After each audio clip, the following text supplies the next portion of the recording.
Hello friends, welcome back to GK Prince Academy. तो आज की इस वीडियो में हम डिस्कस करेंगे प्रैक्टिस सेट नंबर 8 बीपीओ यानी कि ग्राम पंचायत अधिकारी का ये 8वां प्रैक्टिस सेट होगा, जिसमें 100 क्वेश्चन पूछे जाने हैं। तो हम फुल प्रैक्टिस सेट लगाएंगे, ठीक है। और इसके पहले जो प्रैक्टिस सेट हो चुका है, जिन लोगों ने नहीं देखा है, चैनल पेज पर जाइए, वहाँ पर वीडियो मिल जाएगा, वहाँ से उसको भी देख सकते हैं। बहुत ही आपके लिए इंपॉर्टेंट है, ठीक है।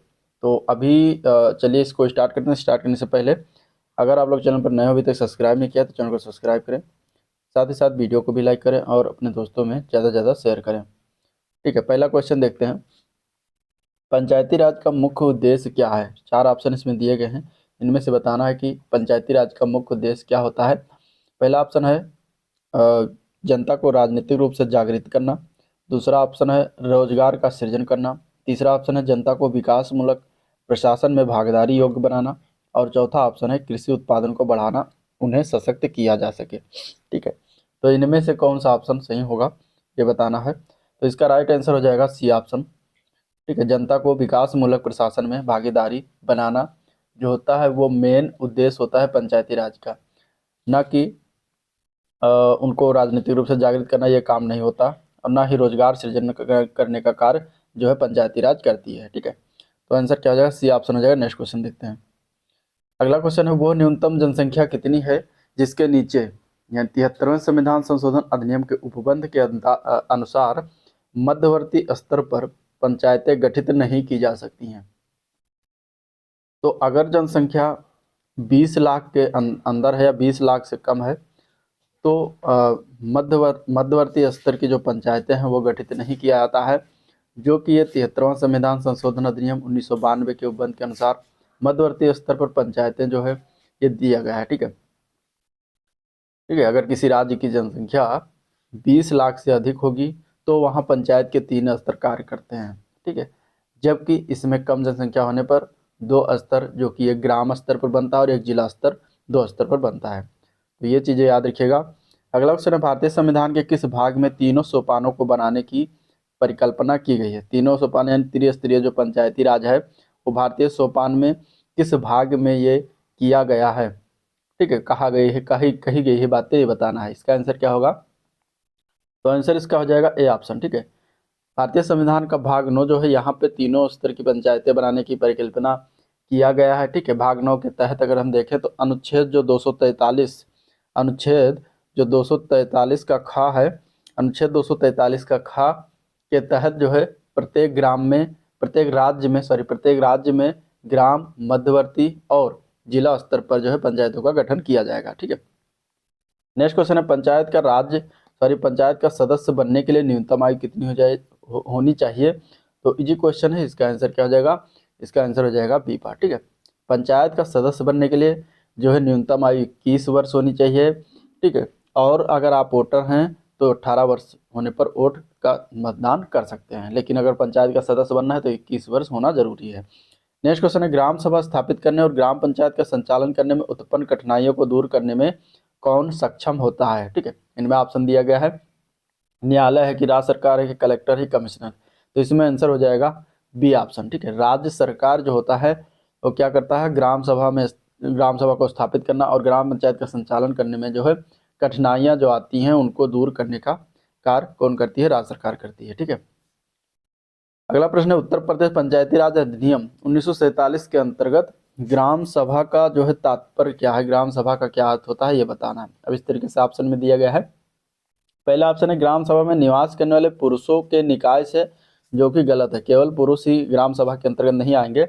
दूसरा है, ग्राम सभा में निवास करने वाले वयस्क पुरुष और स्त्रियों के निकाय से, तो ये भी गलत है, ठीक है, केवल सिर्फ वयस्क लोग ही नहीं आएंगे। तीसरा ऑप्शन है, निर्वाचन सूची में रजिस्टर सभी वयस्क व्यक्ति, तो ये ऑप्शन सही हो जाएगा, सी ऑप्शन इसका सही हो जाएगा, क्योंकि उत्तर प्रदेश पंचायती राज अधिनियम 1947 के अंतर्गत ग्राम सभा का तात्पर्य होता है, ग्राम सभा का क्या तात्पर्य होता है कि निर्वाचन सूची में रजिस्टर्ड सभी व्यक्ति, चाहे पुरुष हो या महिला हो, उन सभी से होता है। तो आंसर सी ऑप्शन करेक्ट हो जाएगा। नेक्स्ट क्वेश्चन देखते हैं, तो पंचायत के संदर्भ में सत्य कथन क्या है? पंचायत के संदर्भ में सही कथन इसमें से कौन सा है? पहला दिया गया है, प्रत्येक राज्य में पंचायत अपने प्रथम अधिवेशन की तारीख से 5 वर्षों की निश्चित अवधि तक कार्य करेगी, जो कि सही है। 5 वर्ष की अवधि की समाप्ति से पूर्व ही नए निर्वाचन करवा लिए जाएंगे, ये भी सही है। विधि द्वारा विहित प्रक्रिया के द्वारा इन्हें 5 वर्ष की अवधि से पूर्व भी विघटित किया जा सकता है, जो कि ये भी सही है। तो आंसर क्या हो जाएगा, डी ऑप्शन करेक्ट हो जाएगा। उपयुक्त सभी, ठीक है, ये सभी चीजें जो है पंचायत के संदर्भ में सही बैठती हैं, तो करेक्ट आंसर डी ऑप्शन हो जाएगा। अगला प्रश्न, 1977 में जनता पार्टी सरकार के द्वारा पंचायती राज कार्य प्रणाली के अध्ययन हेतु किस समिति का गठन किया गया था, ठीक है। तो 1977 में कौन सी समिति का गठन किया गया था, ठीक है। तो आंसर इसका क्या हो जाएगा, 1977 की अगर हम बात करेंगे तो इसमें गठन किया गया था, उस समिति का नाम था अशोक मेहता समिति। क्यों, कौन सी समिति थी, अशोक मेहता समिति, जिन्होंने 2 स्तरीय पंचायती राज की सिफारिश की थी, ठीक है। इन्होंने 2 स्तरीय पंचायती राज की सिफारिश किया था अशोक मेहता समिति के द्वारा। तो 1977 में ये जो है गठन किया गया था। बलवंत राय मेहता की बात करेंगे तो इन्होंने त्रिस्तरीय पंचायती राज की सिफारिश किया था, तो ये भी याद रखिएगा। अगला क्वेश्चन है, स्थानीय शासन का जनक किसे माना जाता है, तो इसका करेक्ट आंसर हो जाएगा सी पार्ट, लॉर्ड रिपन को माना जाता है स्थानीय शासन को जनक, ठीक है। स्थानीय शासन की बात करेंगे तो इसे 1882 में इसने जो है लागू किया गया था भारत में। नेक्स्ट क्वेश्चन है, अगर गांव नष्ट हो जाएंगे तो भारत भी नष्ट हो जाएगा, यह कथन किससे संबंधित है, तो यह कथन किसके द्वारा कहा गया था, तो यह कथन महात्मा गांधी जी ने कहा था। तो आंसर हो जाएगा B option correct. Next question है, 2011 की जनगणना के अनुसार भारत में गांव की कुल जनसंख्या कितनी है। 2011 की जनगणना के अनुसार अगर हम देखेंगे तो भारत में गांव की कुल जनसंख्या जो है वो 6,40,000 थी उस समय 2011 में। तो आंसर सी ऑप्शन इसका राइट है। आंसर क्या हो जाएगा, सी ऑप्शन इसका राइट है, ठीक है। अगला क्वेश्चन है, निम्नलिखित में से क्या सही है, पहला है, दूसरा है, इन दोनों को बताना है। पहला है कि पंचायती राज व्यवस्था सामाजिक, राजनीतिक, आर्थिक न्याय, समानता, वास्तविक लोकतंत्र की भावना स्थापित करने की दिशा में एक सराहनीय कदम है। दूसरा दिया गया कि पंचायती राज व्यवस्था में प्रत्यक्ष रूप से चुनाव में मतदान करके एवं चुनाव में सक्रिय रूप से भाग लेकर अपना योगदान देती है। अब इस तरीके से बताना कि दोनों में कौन सा सही है, दोनों सही है, ये पहला गलत है या दूसरा गलत है। तो इसमें अगर हम देखेंगे तो ये दोनों प्रकार सही है। आंसर क्या हो जाएगा, सी ऑप्शन सही हो जाएगा, ठीक है। आंसर क्या हो जाएगा, सी ऑप्शन इसका करेक्ट हो जाएगा।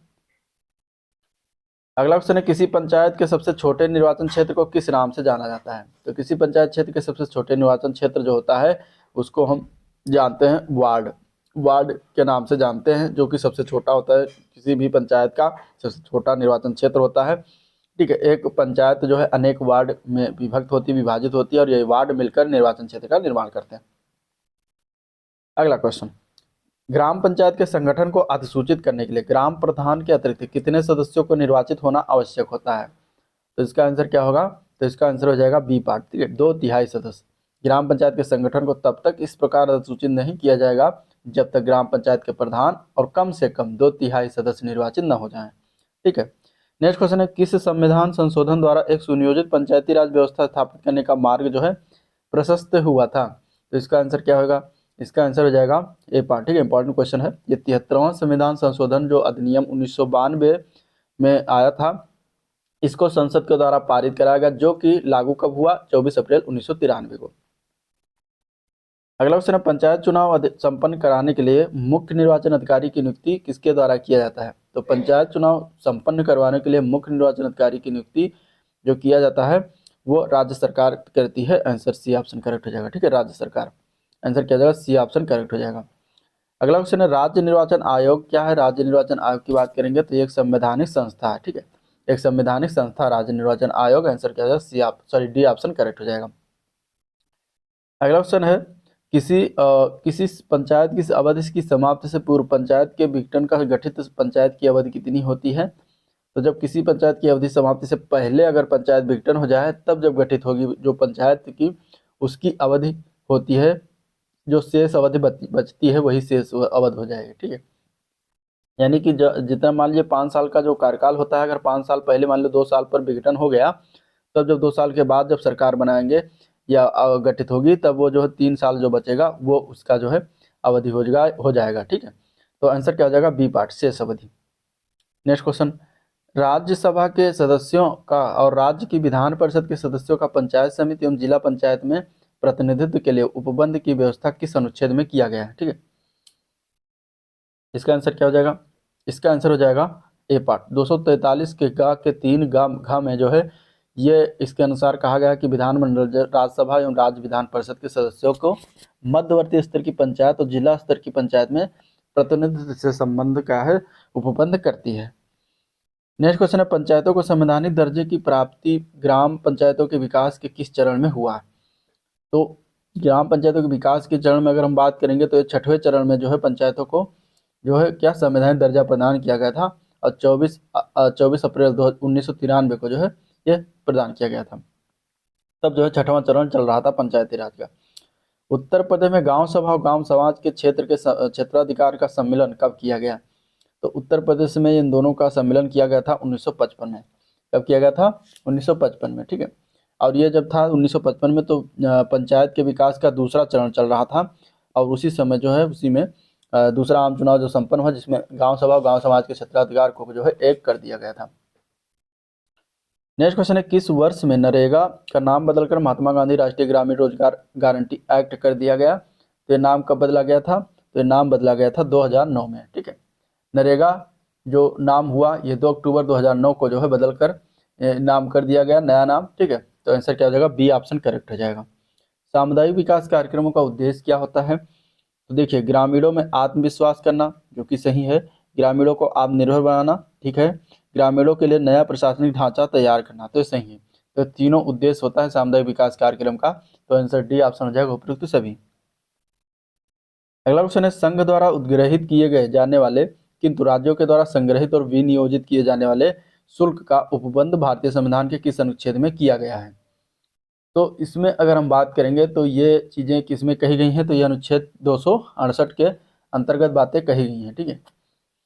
268 के अंतर्गत ऐसे स्टाम्प शुल्क जो संघ सूची में वर्णित है, ठीक है, और भारत सरकार द्वारा उद्ग्रहित किए जाएंगे, किंतु उन दशाओं में जिसमें ऐसे शुल्क संघ राज्य क्षेत्र के भीतर हैं। तो आंसर क्या हो जाएगा? बी ऑप्शन करेक्ट हो जाएगा।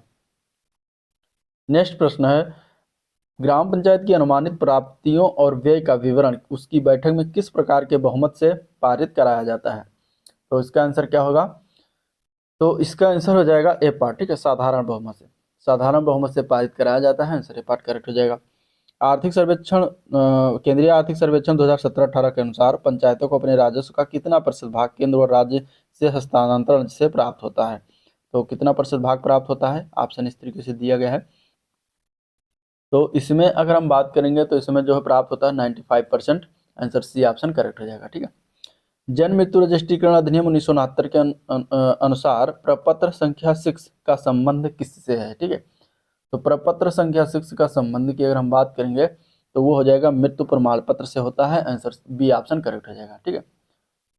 और प्रपत्र संख्या 2 का संबंध जो होता है वो मृत्यु सूचना प्रपत्र से होता है। तो दो चीजें हैं प्रपत्र संख्या 6 में संबंध मृत्यु प्रमाण पत्र, प्रपत्र संख्या 2 से संबंधित मृत्यु सूचना पत्र।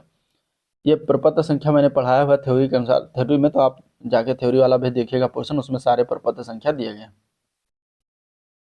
जन्म एवं मृत्यु पंजीकरण अधिनियम 1969 के तहत कोई भी चिकित्सा व्यवसायी जो धारा 10(3) के अधीन मृत्यु के कारण का प्रमाण पत्र देने से इनकार करेगा, उसे कितना जुर्माना लगाया जा सकता है? तो उसे जुर्माना जो लगता है वो 50 रुपये लगते हैं, आंसर सी ऑप्शन करेक्ट है, ठीक है। नेक्स्ट क्वेश्चन, जन्म पंजीकरण के समय बच्चे का भार लिखा जाना चाहिए कितने किलोग्राम में, और एक मतलब कितने दशमलव के स्थान तक लिखा जाना चाहिए, बेसिकली ये बताना है, ठीक है। इसमें तो इसका आंसर क्या हो जाएगा? ए पार्ट, दशमलव में एक क्या कहते हैं किलोग्राम में लिखा जाएगा, और वो भी 1 दशमलव के स्थान तक लिखा जाएगा। अगला क्वेश्चन है, भारत के महारजिस्ट्रार की नियुक्ति किसके द्वारा किया जाता है? तो भारत के महारजिस्ट्रार की नियुक्ति जो होती है वो केंद्र सरकार करती है, आंसर बी ऑप्शन करेक्ट हो जाएगा। ई चौपाल कब शुरू किया गया? ई चौपाल की शुरुआत हुई थी जून 2002 में, सॉरी जून 2000 में, सिर्फ 2000 है, जून 2000 में शुरुआत किया गया था ई चौपाल। ज्ञान दूत योजना के बारे में क्या सत्य है? ज्ञान दूत योजना के बारे में अगर हम देखेंगे तो बेरोजगार शिक्षित युवाओं के सूचनालय को सूचक के रूप में चलाने के लिए प्रशिक्षित किया जाना, जो कि सही है। यह परियोजना 2000 में शुरू किया गया, ये भी सही है। लगभग 600 नेटवर्क इस नेटवर्क के अंतर्गत आता है, ये भी सही है। तो करेक्ट आंसर सी ऑप्शन हो जाएगा, ठीक है। आंसर क्या हो जाएगा? सी ऑप्शन करेक्ट हो जाएगा, सॉरी डी ऑप्शन करेक्ट है, उपयुक्त सभी।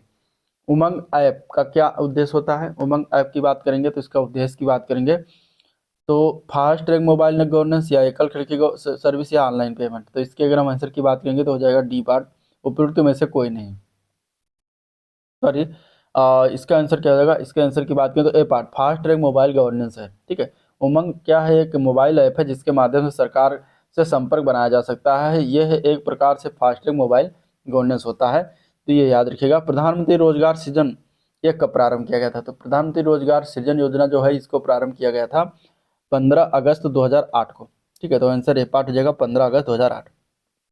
संयुक्त राष्ट्र के सतत विकास लक्ष्यों के अनुरूप किस वर्ष तक हर घर जल उपलब्ध कराने का भारत का जो है दीर्घकालिक लक्ष्य है?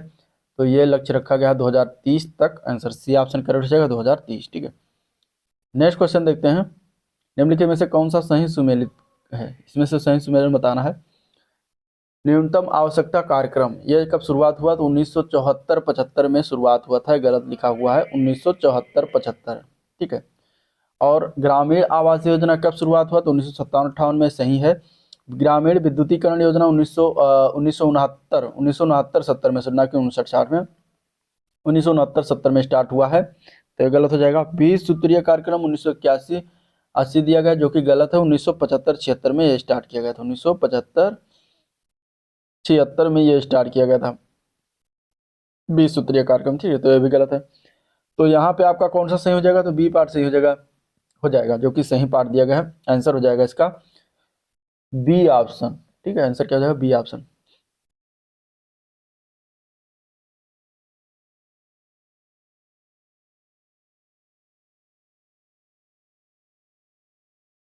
ठीक है, चलिए ये बी ऑप्शन दिया गया है, लेकिन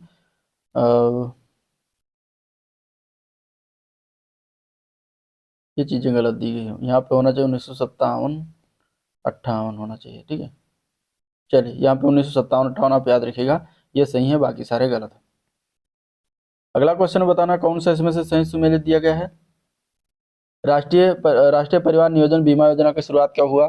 तो नवंबर 2005 दिया गया, जो कि गलत है। ये नवंबर 2009 दिया गया, जो कि गलत है। नवंबर 2005 होना चाहिए था। राष्ट्रीय ग्रामीण स्वास्थ्य मिशन कब शुरुआत हुआ? 12 अप्रैल 2005 को, सही है। आश्रय बीमा योजना अक्टूबर 2003, जो कि गलत है। यह होना चाहिए अक्टूबर 2001, ठीक है। कृषि श्रमिक सामाजिक सुरक्षा योजना कब शुरुआत किया गया था? जुलाई 2001 में शुरुआत किया गया था, तो ये भी गलत हो जाएगा। तो इस तरीके से आपका आंसर क्या हो जाएगा? आंसर बी पार्ट हो जाएगा, यही सही सुमेलित है।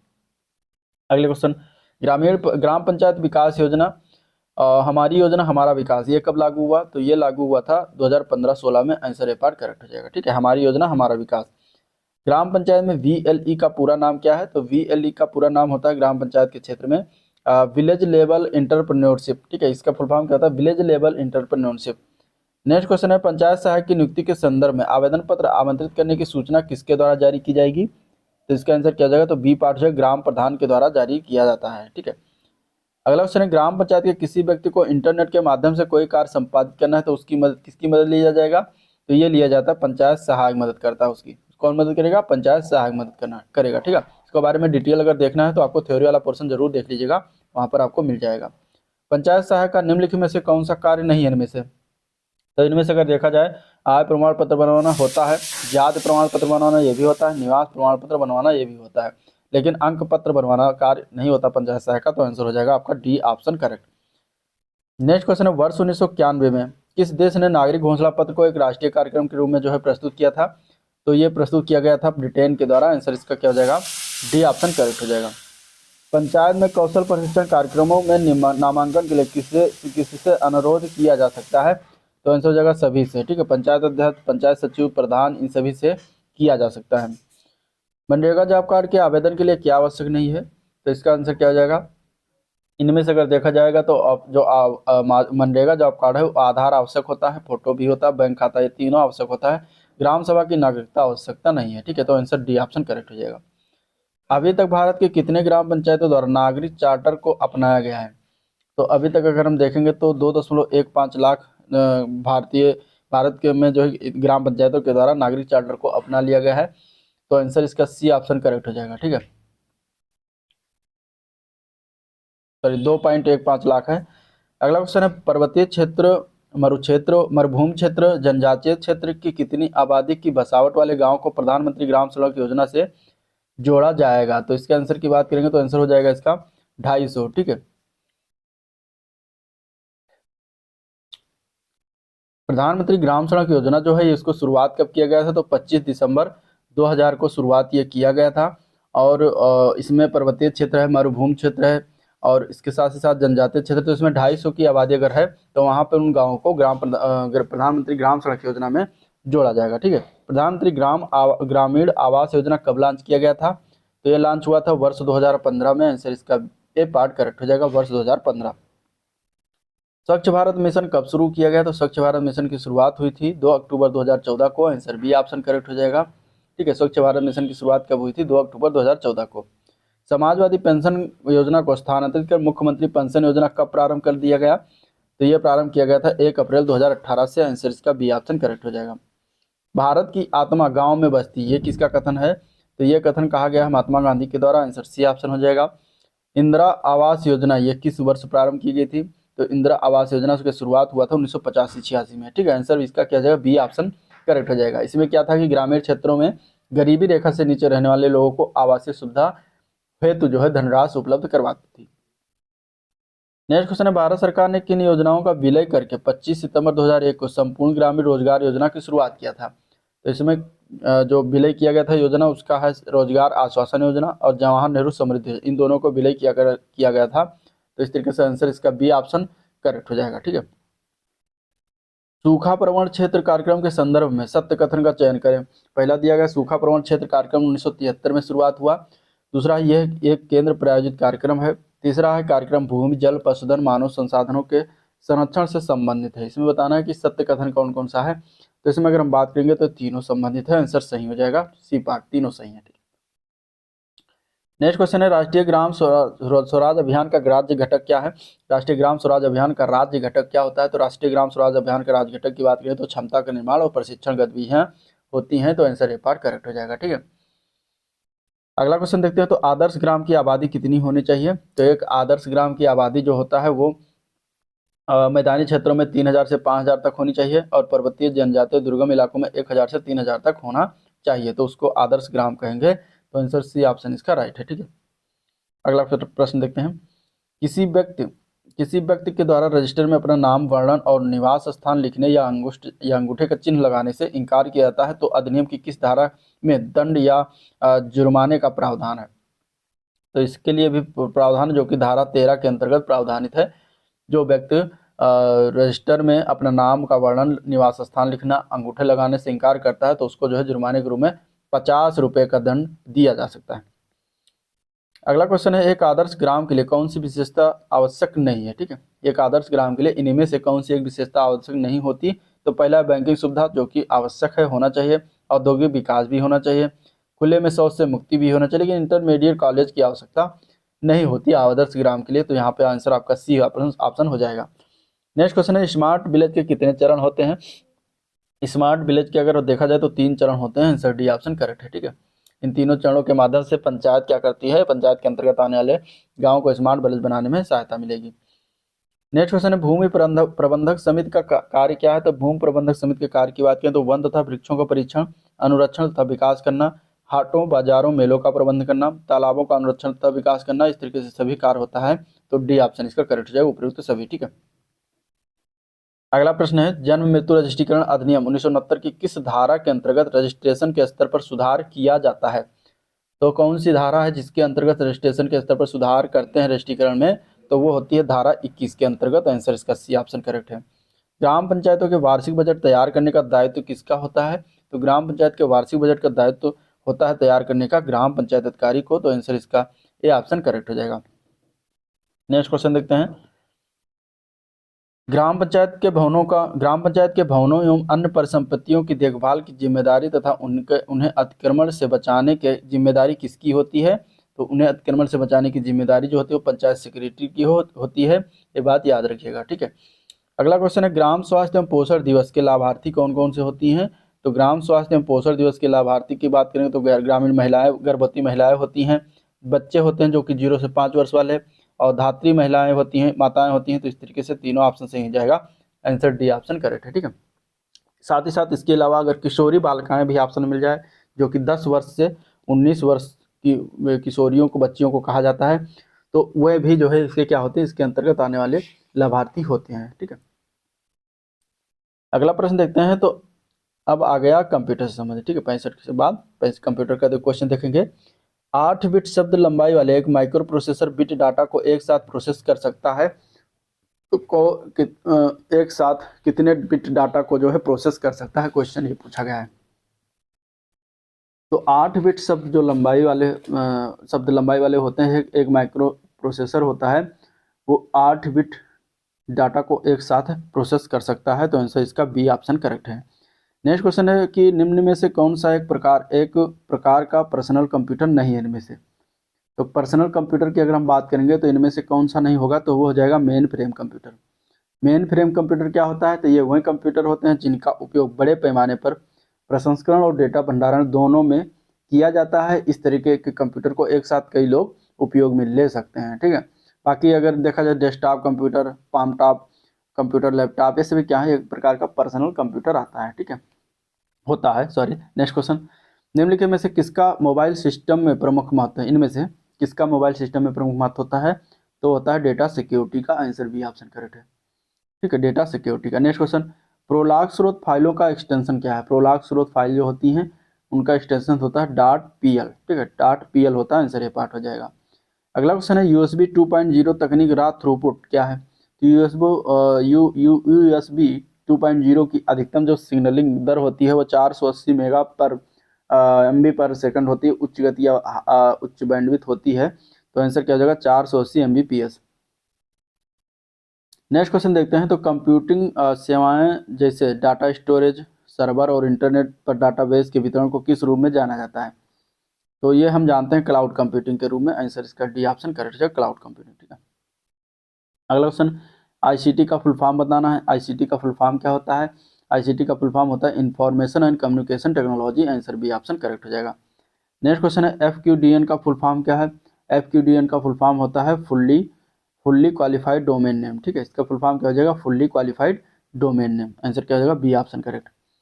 अगला क्वेश्चन है शॉर्ट की जो है शिफ्ट प्लस टैब, ये किसके लिए प्रयोग करते हैं। जो शॉर्ट की जो है शिफ्ट प्लस टैब अगर हम दबाते हैं तो ये किसके लिए इस्तेमाल किया जाता है, तो ये किया जाता है विकल्प के माध्यम से पीछे जाने के लिए। तो answer D option correct.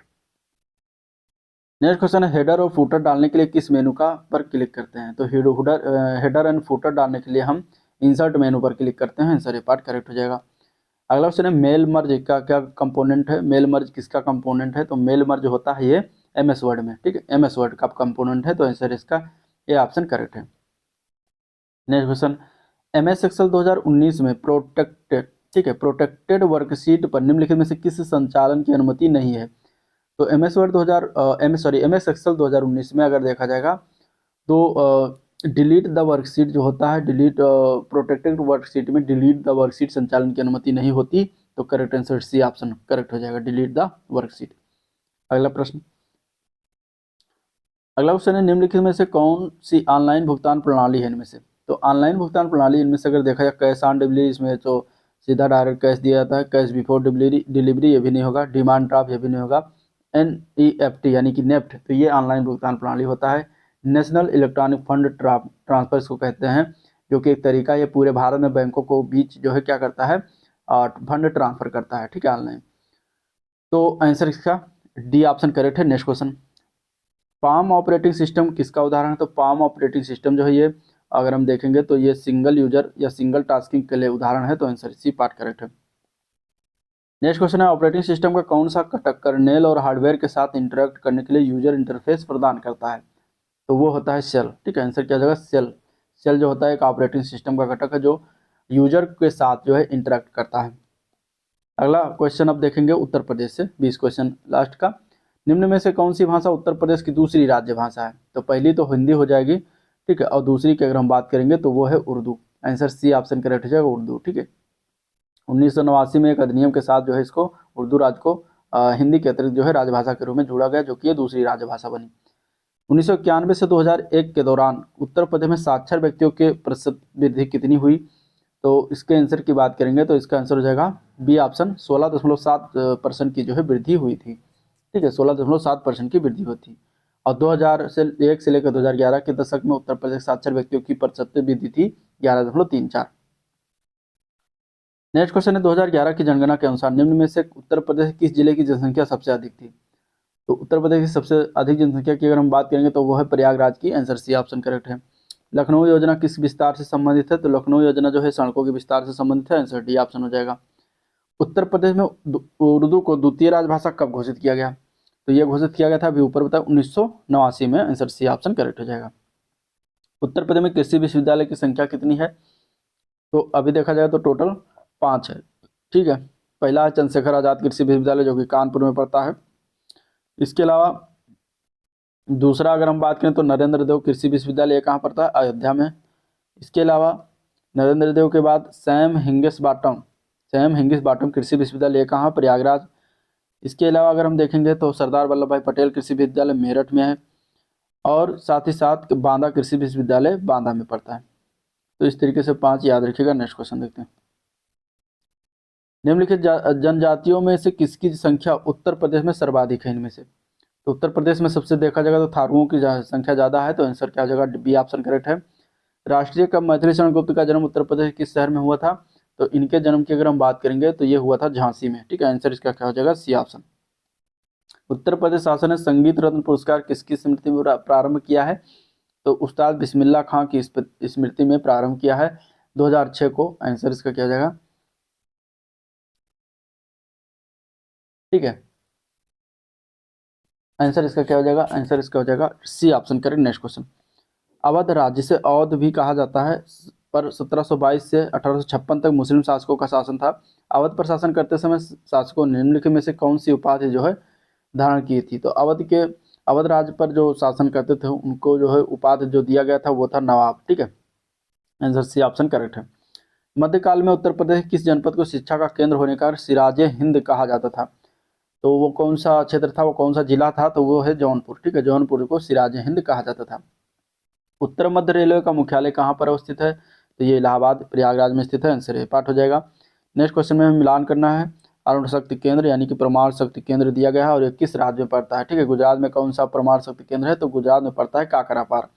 Karnataka में कौन सा परमाणु शक्ति केंद्र है? तो वो है कैगा। ठीक है, इसके अलावा राजस्थान में अगर हम देखेंगे तो राजस्थान में रावत भाटा है, और उत्तर प्रदेश का नरौरा है। नरौरा बुलंदशहर में पड़ता है। तो इस तरीके से मिलान करने को आ जाता है। चलिए अगला प्रश्न देखते हैं। महावीर जूट मिल्स उत्तर प्रदेश की एकमात्र कार्यरत जूट मिल है, और ये कहाँ पर स्थित है? Mahavir jute mills limited. तो महावीर जूट मिल्स लिमिटेड जो है ये सहजनवा उत्तर प्रदेश के गोरखपुर में स्थित है। ठीक है, सहजनवा क्षेत्र है गोरखपुर का, वहाँ पर स्थित है। इसकी स्थापना कब किया गया था? तो 1935 में किया गया था। ठीक है, उत्तर प्रदेश में निर्यातोन्मुख सॉफ्टवेयर पार्क ये कहाँ पर स्थापित किया गया है? तो निर्यातोन्मुख सॉफ्टवेयर पार्क जो है ये नोएडा, कानपुर व लखनऊ में स्थित किया गया है। तो नोएडा, कानपुर व लखनऊ में स्थित है। आंसर इसका हो जाएगा नोएडा और लखनऊ दिया गया है। इसके अलावा कानपुर में भी स्थित है। ठीक है, कानपुर में भी स्थित है। तो तीनों शहर याद रखिएगा। अगला क्वेश्चन, अगले क्वेश्चन में मिलान करना। ठीक है, औद्योगिक स्थान है और नगर दिया गया है। इंडियन टेलीफोन इंडस्ट्रीज ये किस शहर में स्थित है? इंडियन टेलीफोन इंडस्ट्रीज की बात करेंगे तो ये रायबरेली में स्थित है। ट्रांसफार्मर फैक्ट्री कहाँ? तो ये झांसी में है। कृत्रिम अंग निर्माण निगम ये कहाँ पर है? तो ये कानपुर में है। उर्वरक कारखाना कहाँ है? फूलपुर प्रयागराज में। तो इस तरीके से मिलान करने के लिए भी आ जाता है। आंसर की बात करेंगे तो सी ऑप्शन इसका राइट है। नेक्स्ट क्वेश्चन, उत्तर प्रदेश राज्य में परीक्षा बांध किस नदी पर बनाया गया? तो परीक्षा बांध की अगर हम बात करेंगे तो ये सी पार्ट हो जाएगा, बेतवा नदी पर बनाया गया। ठीक है, परीक्षा बांध बेतवा नदी हमीरपुर के निकट यमुना नदी में जाकर मिल जाती है। तो आंसर इसका सी ऑप्शन हो जाएगा। उत्तर प्रदेश में रानी लक्ष्मीबाई बांध परियोजना निर्मित है और किस नदी पर निर्मित है? तो इसका निर्माण भी बेतवा नदी पर ही किया गया है। आंसर इसका बी पार्ट करेक्ट हो जाएगा।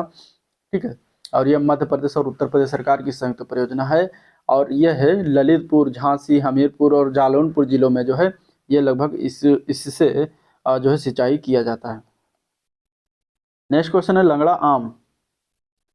इसमें दिया गया है कि आम की लंगड़ा किस में जो है वो उत्तर प्रदेश के निम्न में से किस जिले से उद्भूत मानी जाती है, यानी कि वहां से उद्गम हुआ है? तो आम की लंगड़ा प्रजाति जो है ये वाराणसी जिले में उद्गमित हुई है। ठीक है, यहाँ से मानी जाती है। तो ये इसका आंसर हो जाएगा डी पार्ट। ठीक है, दशहरी आम जो है लखनऊ मलिहाबाद क्षेत्र से संबंधित है प्रजातियाँ। चौसा आम जो आता है ये हरदोई सहारनपुर संबंधित है जिला। अल्फांसो आम जो आता है ये महाराष्ट्र में होता है, रत्नागिरी में। ठीक है, इसके अलावा अगर हम बात करें सफ़ेदा आम है ये आंध्र प्रदेश से आता है। तोतापुरी आम है बेंगलुरु कर्नाटक से आता है। ठीक है, रसपुरी आम है कर्नाटक से आता है। इसके अलावा अगर हम बात करेंगे तो ये आम हो गया। इसके बाद केसर आम गुजरात जूनागढ़ गुजरात से आता है, ये भी याद रखिएगा। उस जनपद को चिन्हित कीजिए जिसमें जानवरों के लिए पॉलीक्लिनिक नहीं है। कौन सा जिला है जहाँ पे जानवरों के लिए पॉलीक्लिनिक नहीं है? तो वो जिले का नाम है झांसी। झांसी जिले में जानवरों के लिए पॉलीक्लिनिक नहीं है। तो करेक्ट आंसर क्या हो जाएगा? बी ऑप्शन करेक्ट हो जाएगा। तो ये था ओवरऑल वीडियो जिसको हम लोगों ने देखा, डिस्कस किया। अगर वीडियो पसंद आया तो लाइक करिए, चैनल को सब्सक्राइब नहीं किया अभी तक तो सब्सक्राइब करना मत भूलिएगा, साथ ही अपने दोस्तों में शेयर भी कर दीजिएगा, ठीक है। चलिए इस वीडियो को एंड करते हैं, मिलते हैं नेक्स्ट वीडियो में, तब तक के लिए थैंक यू, नमस्कार।